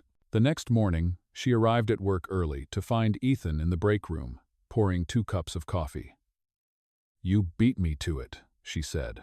I figured it was my turn, he replied, handing her a cup. You have been working too hard. So have you, she countered. But you make it look easy. It is not, he admitted. But some things are worth the effort. Like what? She asked. Like people who make you remember why you started in the first place, he said. The air grew still for a moment. She looked away, afraid her face might betray the emotions she had fought to keep hidden. Before she could reply, Rebecca walked in. Good, she said briskly. You are both here. We have a problem. Ethan straightened. What happened? A reporter from Capital Weekly wants to do a feature, Rebecca said. They are calling it The Man Behind the Mother. They plan to frame it as if you and Sarah are involved. Sarah froze. That is not true, she said quickly. We are colleagues. Tell that to the press, Rebecca said. They already have photos of you two at the fundraiser last month. Ethan's jaw tightened. We will issue a statement. The focus stays on the project, not us. Be careful, Rebecca warned. Public sympathy can turn into public suspicion in one headline. After she left, Sarah exhaled shakily. This is going to get worse, isn't it? Maybe, he said quietly. But I do not regret any of it, even if it ruins your reputation. A reputation means nothing if it costs your integrity, he said. For a moment, silence filled the room again, but this time it felt heavier. Both of them knew that whatever came next would test not only their work but the fragile, unspoken bond that had grown between them. That night, when Ethan returned home, he found a small envelope slipped under his door. Inside was a child's drawing, 3 figures holding hands beneath a bright sun, with the words, "We are proud of you, Mr. Cole," written in crayon. It was from Eli. He smiled, setting it on his desk beside his mother's old photograph. For the first time in years, he felt seen not as a CEO, not as a leader, but as a man trying to do the right thing in a world that often forgot what right looked like. The following week, the office buzzed with tension. The article from Capital Weekly had gone live, and it was worse than anyone expected. The headline read, "The CEO and the Single Mother, Compassion or Compromise," accompanied by photos of Ethan and Sarah leaving the fundraiser together, smiling under the glow of city lights. The tone of the piece was sharp, suggesting that the Second Chance Project was less about corporate responsibility and more about Ethan Cole's infatuation with his employee. Sarah's hands trembled as she read the article at her desk. Every line twisted kindness into scandal. Every photo turned professionalism into accusation. By mid-morning, reporters were gathered outside the building again, their cameras ready. When she entered the elevator, 2 co-workers stopped talking mid-sentence. Their silence said more than words ever could. In his office, Ethan was on the phone with the public relations team. "We are not issuing a denial," he said firmly. "We will issue the truth. She earned everything through her work." End of discussion. When he hung up, he looked out the window for a long moment before calling her in. She entered quietly, the newspaper still in her hand. "You saw it," he said. "Everyone saw it," she replied softly. "They made it sound like—" Her voice broke, and she looked down. "Like I am just another woman who got lucky." "You are not lucky," he said. "You are extraordinary. And anyone who cannot see that is blind." "Ethan," she said, her voice low, "the more you defend me, the more they will come after you." "Let them," he said, his tone steady. "I have survived worse." "But I have not," she said, finally meeting his gaze. "I have a child to think about. I cannot lose this job." "You will not," he said. "I promise." That evening when Sarah came home, Eli was sitting at the table, cutting pictures out of a magazine. "Mom," he said innocently, "Mrs. Parker showed me something on her phone. People are saying things about you and Mr. Cole. Are they mean? Sarah froze for a second before forcing a calm smile. Sometimes people write things that are not true, she said gently. Why? He asked. Because some people do not like when others try to help, she explained. But we keep helping anyway. Eli nodded thoughtfully. Mr. Cole would not let anyone be mean to you. No, she said softly. He would not. The next morning she arrived early, hoping to avoid the media outside, but Ethan was already there, pacing the lobby with his coat still on. I could not sleep, he admitted when she approached. The article will not define you, Sarah, or me. I do not care about them, she said. I care about the people who believed in this project. They will think it is all a lie. Then we remind them why it is not, he said. I am holding a press conference this afternoon. I want you there. Ethan, that is a mistake, she said. They will twist every word. Not if we tell the story ourselves, he replied. You once told me that silence is not safer than dignity. Let us prove that again. Hours later, the press room was packed. Reporters filled every seat. Microphones lined up in front of the podium. Ethan stepped up first, calm but determined. There has been speculation about my relationship with Sarah Clark, he began. So let me clarify. Our relationship is professional, built on respect, and rooted in a shared belief that kindness is not weakness. The Second Chance Project exists because people like her refuse to let circumstances define them. That is the story you should tell. He paused, scanning the room before continuing. If compassion offends you, print that. If believing in someone is a scandal, then I am guilty. The murmurs grew louder. Then he turned toward Sarah. Sarah, would you like to add anything? For a moment, her heart pounded so hard she thought her voice would fail her. But when she looked out at the sea of cameras, she saw the faces of the families they had helped, faces that reminded her why she was standing there. All I ever wanted, she said, her voice trembling but clear, was a chance to work, to build a better life for my son. When I walked into this company, I was treated like a problem. Ethan Cole was the first person who saw potential instead. If believing in people is wrong, then I hope this company keeps being wrong. The room fell silent. Then, slowly, applause began, first from the back, then spreading across the room until it filled the air. Later, as they left the stage, Ethan looked at her. You did not have to do that. Yes, I did, she said. You believed in me. It was time I believed in us. Outside, cameras flashed again. But this time, the question sounded different. Miss Clark, how does it feel to inspire so many? Mr. Cole, what is next for the project? For the first time in months, the noise felt like hope instead of chaos. That evening, Sarah and Eli sat by the window, watching the news replay clips from the conference. The headline now read, Integrity at Carter Enterprises, CEO and employee stand united. Eli leaned against her. You were brave, Mom, she smiled, brushing his hair back. So was he. Across town, Ethan sat in his dark office, the lights of the city glowing outside. On his desk, the crayon drawing from Eli lay beside the latest newspaper. One headline accused him of risking his career. The other called him a hero. He ignored them both. Instead, he picked up his phone and typed a message.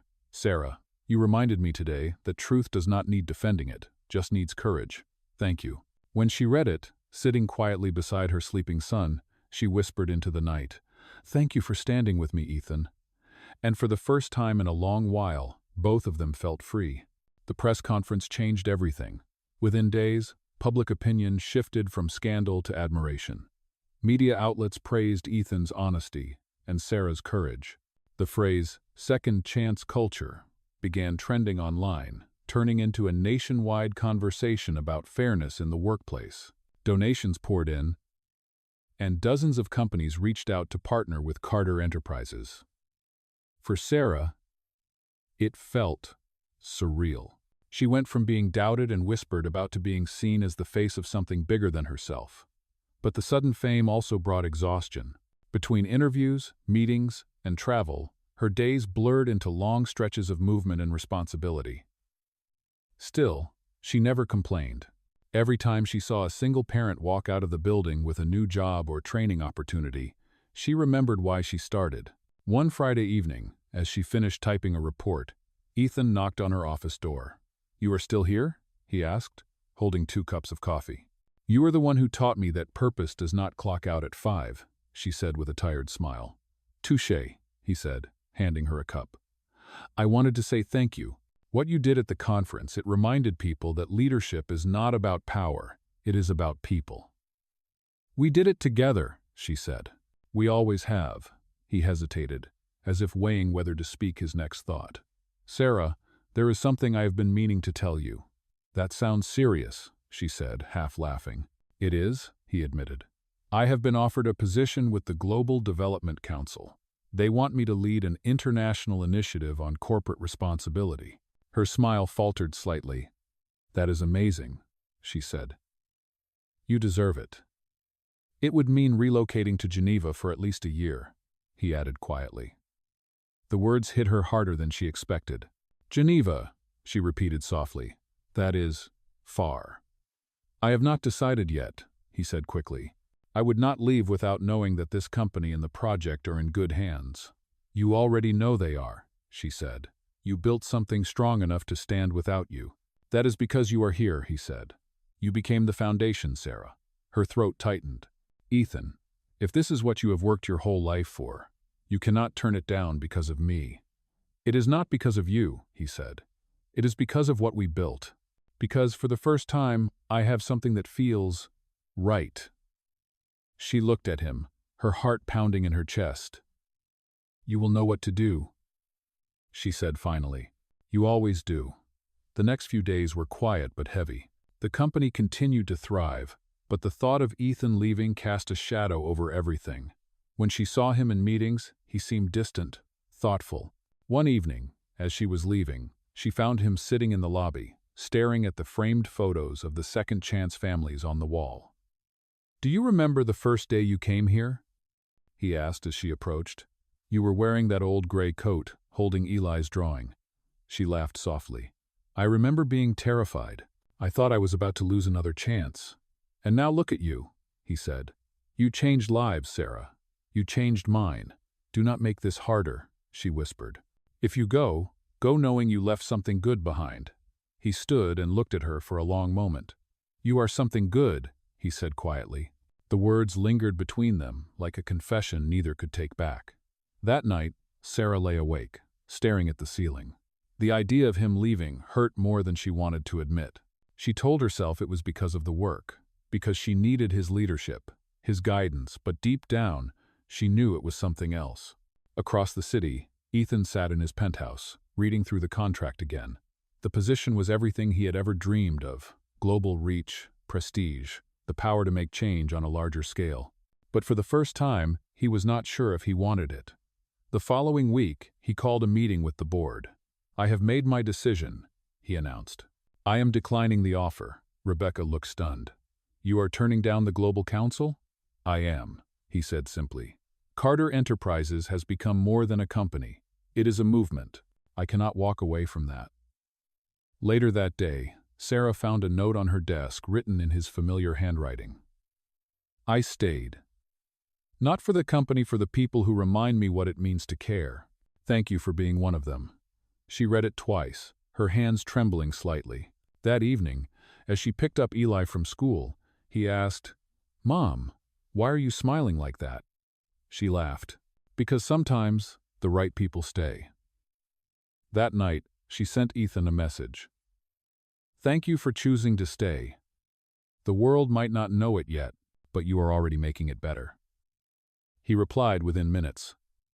"You are the reason I remembered what better means." As winter melted into spring, the city felt different, brighter, kinder, alive, and though neither of them spoke the words that hung between them, both knew the truth. What they had built together was no longer just a project. It was a promise. By the time spring turned the city green again, life at Carter Enterprises had settled into a steady rhythm. The storm that once surrounded Ethan and Sarah had finally faded, leaving behind something stronger than either of them had expected: trust. The Second Chance project continued to thrive, expanding into new cities. and Sarah had become a quiet icon for working parents everywhere. Invitations to speak poured in, and her name became synonymous with resilience and integrity. Yet for all the success, she kept her world simple. She still took the same morning bus, still packed Eli's lunch, still stopped by the small cafe where she and Ethan used to talk before the office came alive. One bright Thursday morning, as she walked into work, she found a note waiting on her desk. It was written in Ethan's neat handwriting. "Meet me at the community center at 6 o'clock. There is something you should see."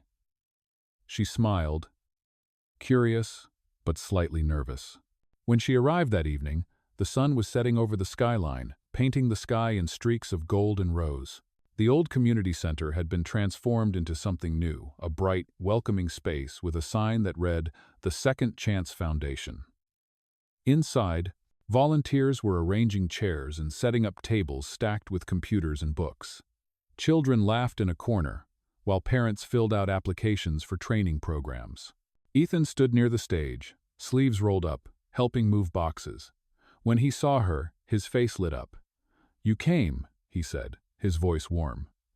"Of course," she said. "What is all this?" "Our first independent center," he said proudly. "The foundation will run separately from Carter Enterprises, fully funded by donations. It is going to offer job training, childcare, and housing support all in one place." Sarah looked around in awe. "Ethan, this is incredible. You did this quietly?" "We did this," he corrected. "Your story started it. I just followed where it led." Her throat tightened as she walked across the room, touching one of the new desks. "You always find a way to surprise me." "Good," he said, "because I am not done yet." He led her toward the stage, where a small group of reporters had gathered. "I wanted you to see this before anyone else," he said, "because tonight, the foundation will bear your name." She froze. "What?"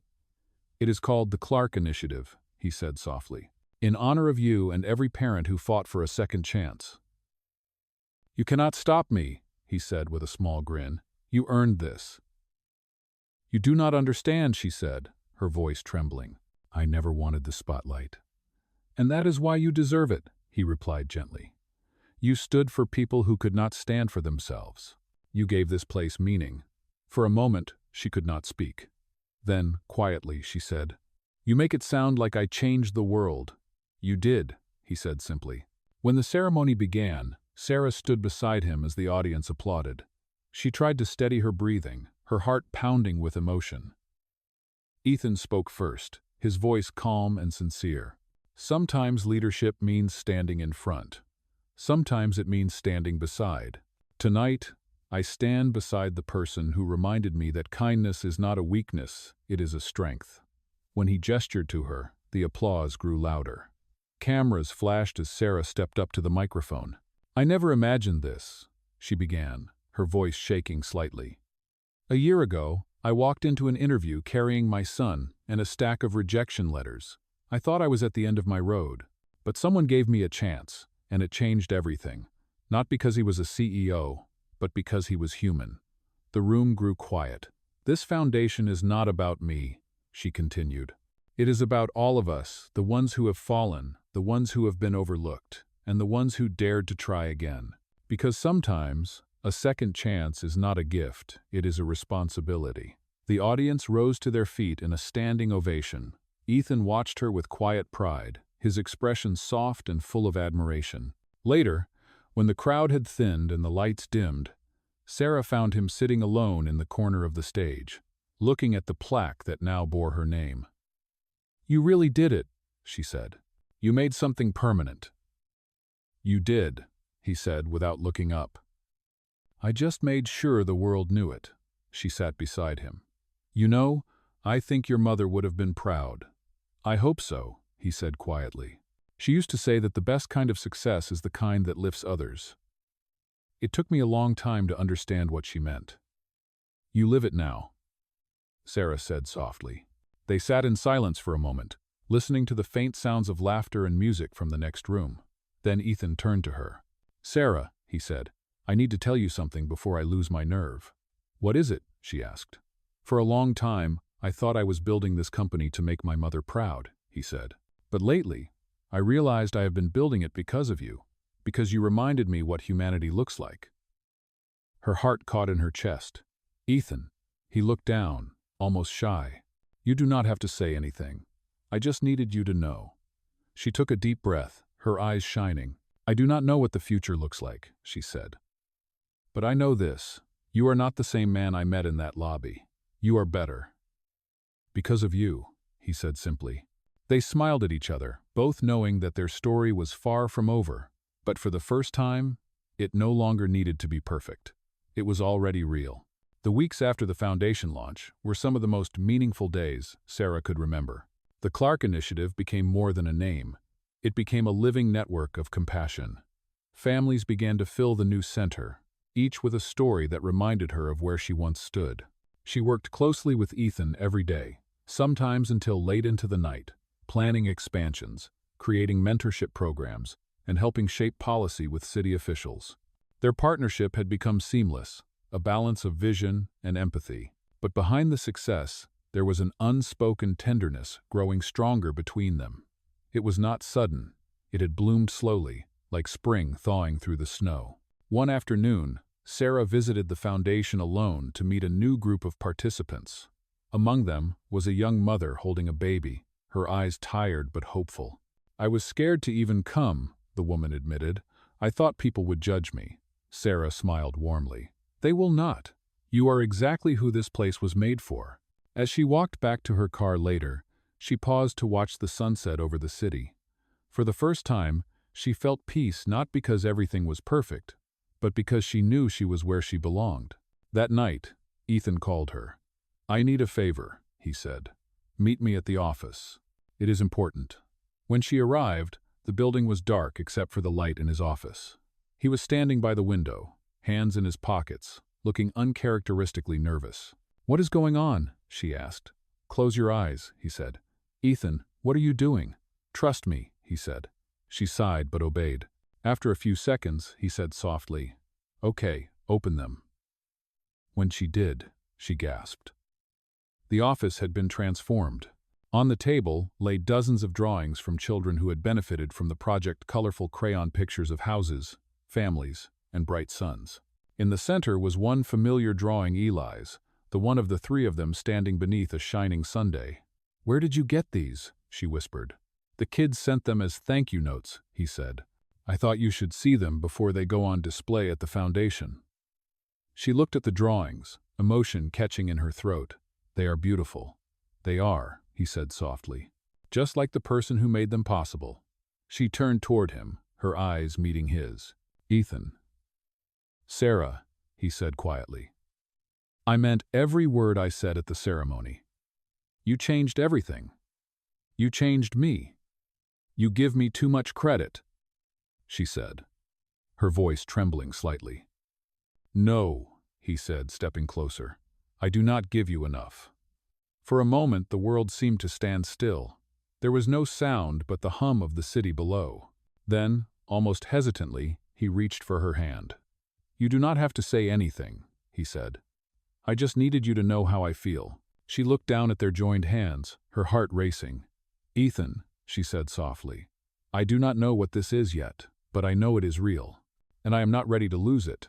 He smiled, relief flickering in his eyes. "Then we will take it slow. No expectations. Just honesty." "That I can do," she said. They stood there for a long while, hand in hand, surrounded by the quiet testament of lives they had touched.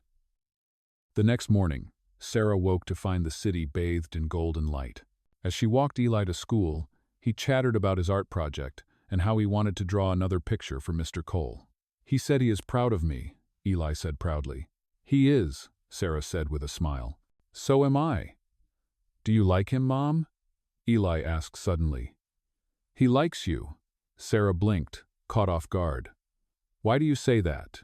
"Because when he looks at you, his eyes smile," Eli said simply. She laughed softly. "You notice too much for your age. You smile back," Eli said with a grin. "Maybe that means you like him too." That afternoon at the office, Sarah found Ethan waiting with 2 tickets in his hand. "There is a gala next week," he said. "The foundation is being honored by the city council, and they want both of us there."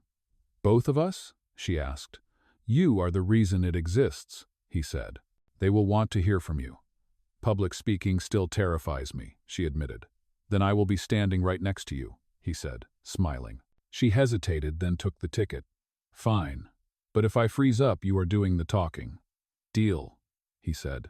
As the week passed, she noticed small things she had never seen before, the way he paused to listen before speaking, the way he encouraged every employee by name, the way he always made time to ask how her day was.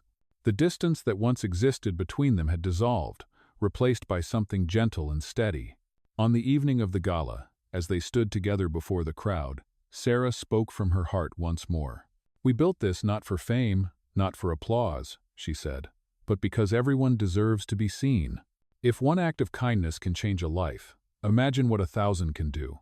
The applause that followed was deafening, but when she turned to Ethan, he was not looking at the audience, he was looking at her. Later, as they stepped outside into the cool night air, he offered her his coat. You were incredible, he said. So were you, she replied. You always are. They walked in silence for a while, the city glowing around them. Then Ethan said quietly, You know, I used to think leadership was about building empires. Now I know it is about building people, and you are the person who taught me that. She looked at him, smiling. Then maybe we built each other. And as they stood beneath the streetlight, with the sound of laughter and life all around, both of them knew that their story had moved beyond survival. It had become a lesson in grace, gratitude, and something that felt a lot like love. The following summer marked 1 full year since the day Sarah had walked into Carter Enterprises with trembling hands and a hopeful heart. So much had changed that sometimes she barely recognized the woman she had been.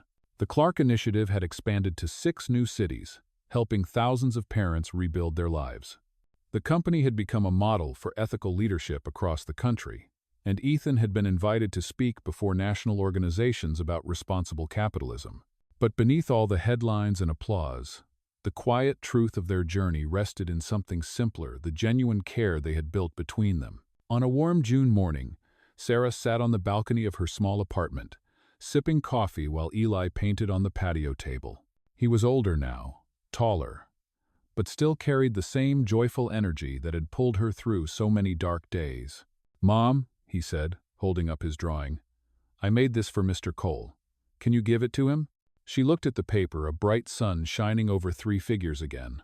Only this time, there were more people in the background, smiling, hands joined. You think he will like it? She asked. He will love it, Eli said confidently, because it is all of us now. Later that afternoon, she met Ethan at the new downtown center to help set up for the 1-year anniversary celebration. The building was alive with color and sound, children playing, volunteers decorating, and families sharing stories of how the program had changed their lives. When she arrived, Ethan was speaking with a group of reporters, but broke away the moment he saw her. You made it, he said, smiling. Would not miss it, she replied. Eli made you something. She handed him the drawing. He studied it for a long moment, his expression softening. He always knows how to remind me what matters, he said. So does his mom. She laughed lightly. I think he learned from you. As the event began, the crowd gathered in front of the stage. Sarah stood beside Ethan, watching as he addressed the audience. A year ago, he began, we stood here with a dream and a promise to give second chances to people who needed them most. What we built was more than a program. It became a community, proof that compassion can create change. And that began with one woman who refused to stop believing.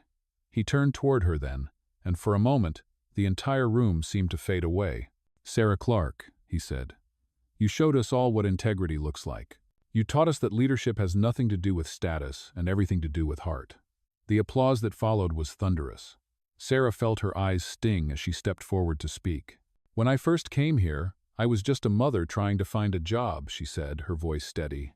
I never imagined standing on a stage like this. But this place is proof that second chances do not belong to a few, they belong to everyone willing to try again. No one succeeds alone. Every person here helped build this, and for that, I am endlessly grateful.